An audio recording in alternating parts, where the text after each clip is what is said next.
All right, everybody, buckle up, because today we're diving into a story, a Cold War mystery, a UFO sighting, and it all went down at Ramstein Air Base back in 1962.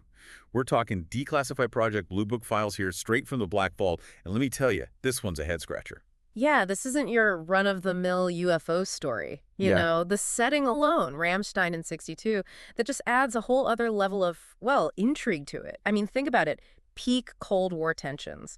Every blip on the radar screen, every shadow in the sky, it could have been interpreted as an enemy incursion. All right, talk about a powder keg atmosphere, huh?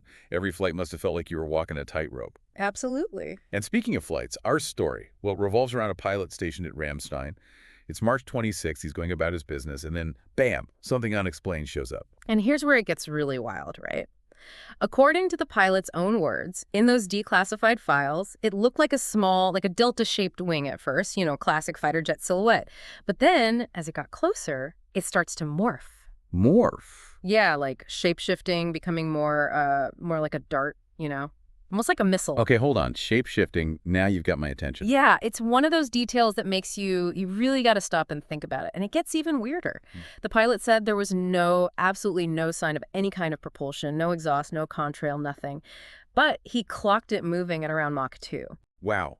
For our listeners, that's twice the speed of sound. Just to put that into perspective, the most advanced aircraft back then would have been struggling to even hit Mach 1. So we're talking incredibly fast, even by today's standards. I mean, how do you even achieve that with no visible means of propulsion? That is the million-dollar question, isn't it? It's these details, these little things that make this Ramstein case so fascinating, so perplexing. It's like trying to fit, I don't know, a square peg in a round hole with our current understanding of physics. Right. It really makes you question what was technologically possible, especially back in 1962. But before we get too far down that rabbit hole, let's rewind a little, go back to the pilot's account. He gives some very specific details about how this thing moved. Yeah, he tracked it. It wasn't just a quick glance. This thing moved from the 8 o'clock position to 3 o'clock and then finally toward 5 o'clock. And get this, he even mentioned seeing these bright flashes as it got closer. It's easy for us to sit here now, decades later, and sort of analyze all these details, But put yourself in that pilot's shoes for a second. The Cold War, that constant tension, every flight could have been mistaken for an act of aggression. Yeah.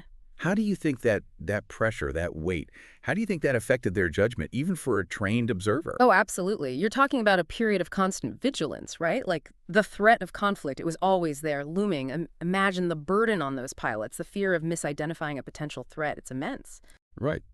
It makes you wonder just how many reports, even from experienced pilots, might have been, well, we'll just say influenced by that ever-present tension. Exactly. And on the flip side, think about how that same pressure might have led to an underreporting of these unusual events. Oh, interesting. Would a pilot already on high alert want to, risk looking jumpy or worse, incompetent by reporting something truly strange, something out of the ordinary? That's a really good point. It adds another layer to these Cold War sightings, doesn't it? Yeah. But even with all that in mind, this pilot, he clearly felt strongly enough about what he saw to file that report. And that's where our friends at Project Blue Book come in, right?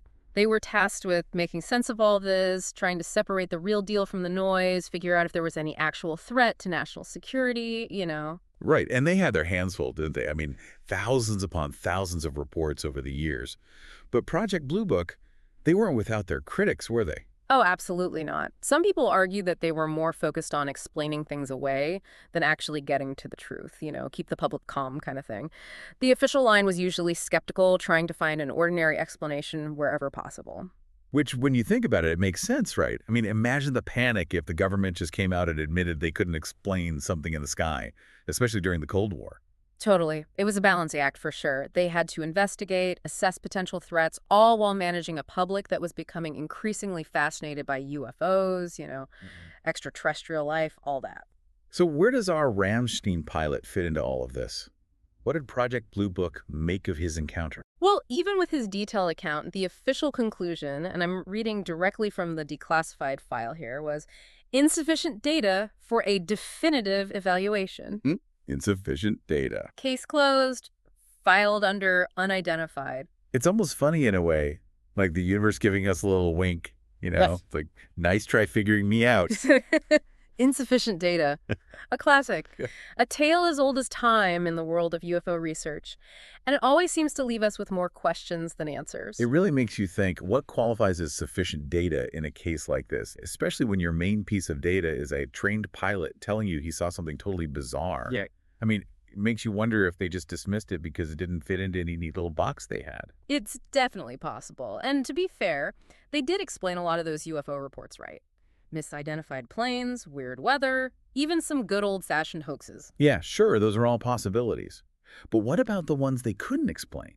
The ones that stayed firmly in that unidentified column? What if those reports, like our friend at Ramstein, what if those were glimpses of something truly beyond our understanding? Now you're talking. That's when things get really interesting, right? Just entertain it for a second. What if the pilot wasn't mistaken? What if he truly saw something incredible? We're talking technology that would have been light years ahead of its time back then. Right. Shape-shifting, supersonic speed, no visible engine. It sounds like something straight out of science fiction, doesn't it? And yet, that's what's in the official files, right there in black and white.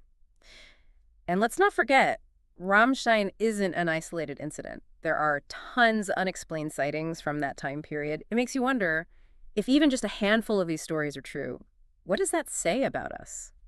About our place in the universe? It's a humbling thought for sure. It challenges everything we think we know about what's possible, about the very nature of reality. Makes you realize how much we don't know. Exactly. It's that sense of wonder, that curiosity about the unknown that keeps these stories alive. It's a reminder that there are still mysteries out there, things beyond our grasp. It really makes you feel small, doesn't it? Like even with all our fancy gadgets and gizmos, we're still asking those big questions, huh? What's out there? Who are we? It's that basic human need, right, to understand our place in all of this. And these stories, these unexplained events, they kind of poke holes in our understanding, don't they? They make us question what we think we know. They definitely do. And speaking of questioning, there's this one detail from a Black Vault article that really stuck with me. The pilot, when he was describing the object, he said it was 1/3 dark colored. What do you even make of that? It's a weird one, right? Sadly, the document doesn't give us much more than that. It's like some kind of alien camouflage, something we haven't even dreamed up yet. Or maybe it was just the way the light hit it, the twilight sky over Ramstein. Who knows? That's what I love about digging through these old files, Yeah. putting the pieces together, looking for answers, but also accepting that some things, well, they might just stay a mystery. For sure. It's about recognizing the limits of what we know, but still trying to push those limits further, and that's what makes this so exciting. So where does that leave us? We've got a pilot's incredible story, a shape-shifting supersonic something or other, and Project Blue Book saying insufficient data. What's the takeaway for everyone listening? I think the big takeaway is to stay curious, but stay skeptical.